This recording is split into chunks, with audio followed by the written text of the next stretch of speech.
Lo cercano ovunque, lo inseguono ormai da giorni e giorni, ma Igor, pluriomicida, sembra introvabile. Un camaleonte capace di mimetizzarsi e di nascondersi. Ormai da una decina di giorni tutte le forze dell'ordine sono in allerta. Sono numerose le segnalazioni di avvistamento del serbo in terra veneziana. Cittadini che potrebbero averlo visto o che pensano di averlo riconosciuto. Da Caorle a San Stino, da Chioggia a Portogruaro. Il centralino delle forze dell'ordine nelle ultime ore ha squillato parecchie volte. I vigili a San Donà ci mostrano la fotosegnaletica di Igor appesa e visibile. Avevamo avuto segnalazioni già 10 giorni fa dai colleghi del comando di Venezia che ci hanno mandato anche la fotosegnaletica, però fino a questo momento segnalazioni particolari qui da noi non ne abbiamo mai avute.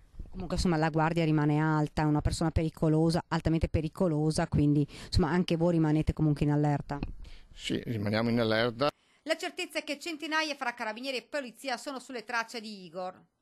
Certo è che fra la gente rimane alta la preoccupazione. La preoccupazione presumo ci sia anche perché i fatti sono avvenuti a poco più di 100 km da noi e oltretutto questa persona, essendo così croato-sloveno, è chiaro che se tenta di rientrare in patria per forza di cose deve passare più o meno da queste parti. Speriamo lo prendano presto, dice una signora, una persona come questa non ha nulla da perdere. Indubbiamente non è facile neanche trovarlo, visto che si sa nascondere molto bene, addestrato ed è sì, una persona che non ha certo scrupoli nel farsi strada o avrà sicuramente qualcuno che lo aiuta. C'è molta paura, questo sì.